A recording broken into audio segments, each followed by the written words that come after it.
اگر آپ کو ایمان اور یقین حاصل ہو تو پھر دعا کریں اللہ اس پر استقامت عطا فرمائے، پھر اس پہ ڈٹ جائے۔ نبی پاک صلی اللہ علیہ وسلم نے فرمایا میں اس بات کا خوف نہیں کرتا کہ میری امت کمزور ہو جائے گی، اس بات کا ڈر نہیں کہ پیسے ختم ہو جائیں گے، نہ یہ خوف ہے کہ بھوکی مرے گی۔ حضور کس بات کا خوف ہے؟ تو نبی پاک نے فرمایا خوف یہ ہے کہ ان کا یقین کمزور ہو جائے گا۔ یاد رکھیں اگر اعتبار نہ ہو تو گھر نہیں چلتا، تو اگر اللہ رسول پر یقین کامل نہ ہو تو پھر بندہ مسجد نہیں آ سکتا، پھر اس کا دین نہیں چلتا، پھر اس کے لیے مشکل ہے نماز، پھر اس کے لیے مشکل ہے راہ خدا میں خرچ کرنا۔ میرے نبی پاک نے فرمایا یوں نہ کہا کر کہ یا اللہ چاہے تو دے چاہے تو نہ دے، جب مالک سے مانگ تو کہا کر یا اللہ تجھی سے مانگنا ہے میں لے کے اٹھوں گا، تو مجھے دے گا۔ فرمایا جتنا تیرا یقین کامل ہوگا اتنا ہی اللہ تجھے جھولی بھر کے عطا فرمائے گا۔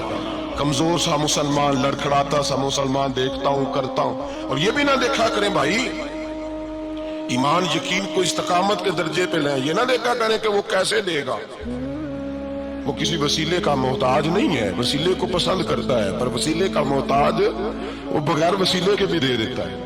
ہر آدمی ماں باپ کے ذریعے پیدا ہوتا ہے، اگر پیدا کرنا چاہے تو جناب عیسیٰ کو بغیر باپ کے پیدا کر دیتا ہے، اگر پیدا کرنا چاہے تو حضرت آدم کو بغیر ماں اور باپ کے پیدا کر دیتا ہے۔ جب یقین رکھے، یقین قرآن مجید پڑھیے، حضرت موسیٰ علیہ السلام فرعون کے دربار میں کھڑے ہیں، چاروں جانب دشمن ہی دشمن ہے، جادوگر آ گئے، انہوں نے سانپ چھوڑے، حضرت موسیٰ کے ہاتھ میں ڈنڈا تھا، حضرت موسیٰ کہتے ہیں یا اللہ کیا کروں؟ اللہ تعالیٰ نے فرمایا اپنا عصا پھینک دو۔ کہنا چاہیے تھا نا کہ یا اللہ ایک ہی تو شے ہے، اتنے سانپ ہے، بچانے کے لیے ڈنڈا ہے وہ پھینک دوں؟ ڈنڈا پھینکا جاتا ہے، سانپ کو دیکھ کر کے قابو کیا جاتا ہے۔ یہ میرا اور آپ کا ذوق ہے نا، لیکن انبیاء کرام کا انداز ملاحظہ کیجئے میرے عزیزو۔ اللہ فرماتے ہیں ڈنڈا اے موسیٰ ڈال دے اپنا عصا، پہلے نہیں فرمایا کہ سانپ بن جائے گا، فرمایا بس ڈال دے۔ میں اور آپ ہوتے ہیں تو سامنے ہے، ڈنڈا ہاتھ میں ہے، ہم کہیں گے عجیب بات ہے، یہی تو دفاع کی چیز ہے، اسی کو ڈال دوں تو بچوں گا کیسے؟ کہا ڈال دو، تو حضرت موسیٰ نے ڈال دیا، کہا میرے رب کا حکم ہے تو میرے لیے بہتر ہی ہوگا۔ اللہ فرماتے ہیں جب موسیٰ نے ڈالا تو میں نے اس ڈنڈے کو، اس عصا کو اژدہا بنا دیا۔ اب کبھی عصا بھی اژدہا بنے، کبھی چھڑی بھی بہت بڑا اژدہا بنی ہے، لیکن قرآن کہتا ہے جناب موسیٰ نے ڈالا تو اللہ نے اژدہا، بلکہ اسے پیچھے چلیے، عورتیں کمزور یقین کی ہوتی ہیں نا، جناب موسیٰ پیدا ہوئے تو اللہ فرماتے ہیں میں نے موسیٰ کی ماں کے دل میں بات ڈالی، ماں کے دل میں صندوق میں ڈال کے تو اس کو دریا میں بہا دے۔ اور بھائی صندوق میں کہہ سکتے ہیں نا آکسیجن کیسے جائے گی، اور دریا میں بچے بچنے کے لیے ڈالے جاتے ہیں کہ ڈوبنے کے لیے ڈالے جاتے ہیں؟ ماں کے دل میں یقین کمزور نہیں تھا ماں کا۔ انبیاء کے ماں باپ مباحد ہوتے ہیں، دین کو ماننے والے، ماں کے دل میں اللہ نے بات، اللہ قرآن میں کہتے ہیں میں نے وحی کی، میں نے القاء کیا، میں نے بات ڈالی۔ حضرت موسیٰ کی ماں کہتی ہے میں نے ڈال کے نا سمندر میں بیٹا، میں نے سمندر میں بیٹا ڈال کے صندوق میں بند کر کے رب کے حوالے کیا۔ آپ فرماتے ہیں میرے مالک کا بھروسہ کیا تو پھر میرے مالک کا کام دیکھو، کمال دیکھو، میں نے دریا میں ڈالا، اللہ نے فرعون کے گھر میں میرے بیٹے کی پرورش کرا دی۔ یہ یقین کہ حضرت موسیٰ کے پاس قوم آئی، قرآن پڑھیے، کہ جناب پانی چاہیے، وَإِذِ اسْتَسْقَىٰ مُوسَىٰ لِقَوْمِهِ، موسیٰ نے اپنی قوم کے لیے پانی مانگا، ہم نے کہا فَانْفَجَرَتْ مِنْهُ اثْنَتَا عَشَرَةَ عَيْنًا، اپنا ڈنڈا پتھر پہ مارو۔ عقل والا آدمی ہوتا تو اڑ جاتا، کہتا یا اللہ پتھروں سے بھی کبھی پانی نکلا ہے؟ اِضْرِب بِعَصَاكَ الْحَجَرَ، مارو پتھر پہ ڈنڈا۔ اللہ کے نبی نے منٹ نہیں لگایا، ٹھا کر کے ڈنڈا لگایا، فَانْفَجَرَتْ مِنْهُ اثْنَتَا عَشَرَةَ عَيْنًا۔ اللہ فرماتے ہیں جناب موسیٰ نے ایک عصا مارا، میں نے 12 چشمے جاری کر دیے۔ تو لے تو اللہ کرتا ہے، اللہ کہتا ہے پڑھ نماز روزی دوں گا، کہتا ہے سوچتا ہوں۔ اللہ فرماتا ہے آجا مسجد میں تیرا ہو جاؤں گا، کہتا ہے دیکھتا ہوں۔ رب فرماتا ہے تو میرے محبوب کی غلامی کا، میں تجھے محبوب بنا لوں گا۔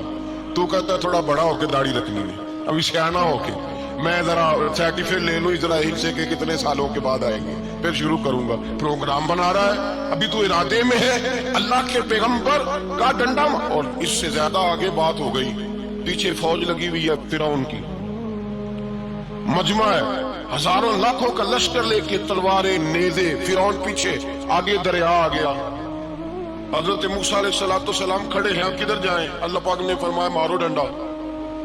کہاں؟ پانی پہ ڈنڈا مارو۔ اب حضرت موسیٰ علیہ السلام پانی پہ ڈنڈا مارے تو پانی ابلے گا، اس سے زیادہ کیا ہوگا؟ پہلے پتھر پہ ڈنڈا مروایا تو پانی نکلا، اب پانی پہ ڈنڈا مروایا فَإِذْ فَرَقْنَا بِكُمُ الْبَحْرَ فَأَنْجَيْنَاكُمْ وَأَغْرَقْنَا آلَ فِرْعَوْنَ۔ اللہ فرماتے ہیں موسیٰ نے پانی پہ ڈنڈا مارا تو میں نے پانی میں رستے بنا دیے۔ ایک جگہ ڈنڈا مارا تو پانی نکل آیا، دوسری جگہ عصا مارا تو پانی خشک ہو گیا، 12 چشمے بن گئے، 12 رستے بن گئے دریا میں سے۔ حضرت موسیٰ علیہ السلام گزر گئے اور اللہ فرماتے ہیں فرعون بھی آیا تو اسے میں نے غرق کر دیا، اور وہ کھڑا دیکھتا ہی رہ گیا کہ بنا کیا ہے۔ جب یقین کامل نصیب ہوتا ہے، اعتماد کی دولت اللہ دیتا ہے، جب انسان کو یہ انشراح صدر ہو جاتا ہے کہ میری نجات خدا کے حکم میں ہے اور رسول اللہ کے قدموں میں ہے، جب اسے یہ انشراح حاصل ہوتا ہے تو پھر نماز کا لطف آتا ہے۔ غور کیجیے کیا جملہ کہہ دیا میں نے۔ پھر اسے نماز کا پھر اسے نماز بوجھ نہیں، بلکہ نماز نہ پڑھے تو اس پر بوجھ ہوتا ہے۔ پھر قرآن مجید اس کی روح کا ساتھی ہو جاتا ہے، پھر عبادات، تقوی، پرہیزگاری، پھر وہ ایک سنت کے چھوٹنے پر پریشان رہتا ہے جب یقین کی دولت نصیب ہوتی ہے۔ قرآن مجید فرقان حمید نے کہا ایمان لاؤ تو پھر ایمان پہ ڈٹ جاؤ، مسلمان بنو تو پھر اسلام پر۔ پھر یہ جو کمزوری ہے نا، یہ دیکھتے ہیں، کرتے ہیں، چلتے ہیں، ابھی کل ابھی پرسوں بہانے ہیلے، ابھی میں نماز شروع کرتا ہوں دیکھتا ہوں لا الہ الا اللہ محمد رسول اللہ صلی اللہ علیہ۔ جب کسی نے کلمہ پڑھا تو اس پر پورا دین ضروری ہے، پورا۔ اب وہ یہ نہیں کہہ سکتا کہ تھوڑا تھوڑا کر کے آؤں۔ یقین کی دولت نعمت ہے۔ اللہ پاک قرآن مجید میں فرماتے ہیں ان الذین قالوا ربنا اللہ ثم استقاموا، جنہوں نے کہا کہ اللہ ہمارا رب ہے اور پھر وہ اس پر ڈٹ گئے، پھر اس پر وہ کہا تو ڈٹ گئے، کھڑے ہو گئے، نہیں اللہ ہی رب ہے، اللہ ہی دینے والا، اللہ ہی مالک، اللہ ہی ہمارا رازق ہے، رب ہی ہمارا سب کچھ۔ جب ڈٹ گئے تو فرمایا تتنزل علیہم الملائکہ، پھر میں ان کی مدد کے لیے آسمان سے فرشتوں کا نزول فرمایا کرتا ہوں۔ فرشتے کیا کہتے ہیں؟ اللہ تخافوا ولا تحزنوا، غم نہ کرنا، خوف نہ کھانا، وابشروا بالجنۃ التي کنتم توعدون، ہم تو تمہیں اللہ تبارک و تعالیٰ کی اس جنت کی خوشخبری دینے آئے ہیں جس کا رب نے تمہارے ساتھ وعدہ کیا ہوا ہے۔ پھر فرشتوں کا نزول ہوتا ہے، لیکن شرط کیا ہے کہ ایمان لائے، اور پھر ایمان پر پھر یہ نہ سوچے کہ وہ کس طرح دے گا، وہ کیسے عطا کرے گا، وہ میری مدد کس طرح کرے گا، نظام کیسے چلے۔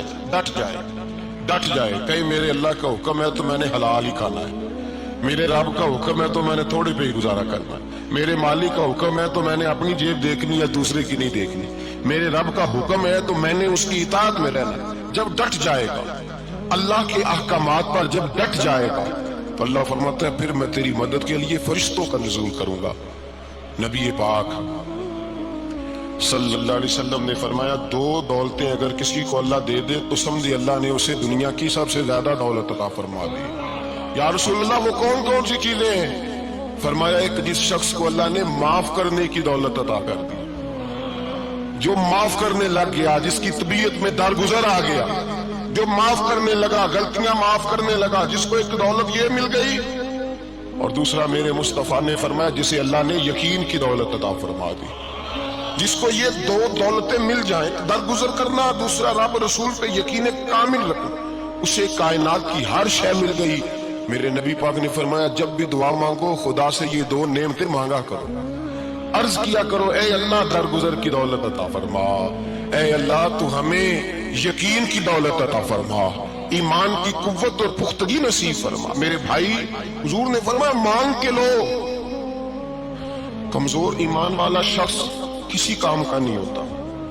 جس آدمی کے ذہن میں شک کا بیج ایک دفعہ جنم لیتا ہے وہ آدمی تو غلام سے بدتر ہے۔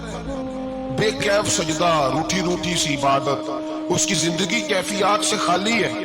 جس شخص کو پتہ چل جائے نا لوگ میرے مخالف ہیں، اس کا تو سجن رہتا ہی کوئی نہیں۔ اصل بات یہ ہوتی ہے کہ یہاں سوچ بیٹھا ہے کہ دنیا میرے خلاف ہے، مخالفت یہاں بیٹھ گئی ہے، دو بندے باتیں کر رہے ہیں تو پریشان ہے، میرے خلاف ہی لگے ہوئے ہیں، میری بات ہو رہی ہے، کیونکہ اصل تکلیف کہاں ہے؟ اور اگر یہاں یقین کامل ہو گیا نا کہ سارے مجھ سے پیار ہی کرتے ہیں، تو پھر دو بندوں کو بات کرتا دیکھیں گے تو یہی سوچے گا میری تعریفیں کر رہے ہیں۔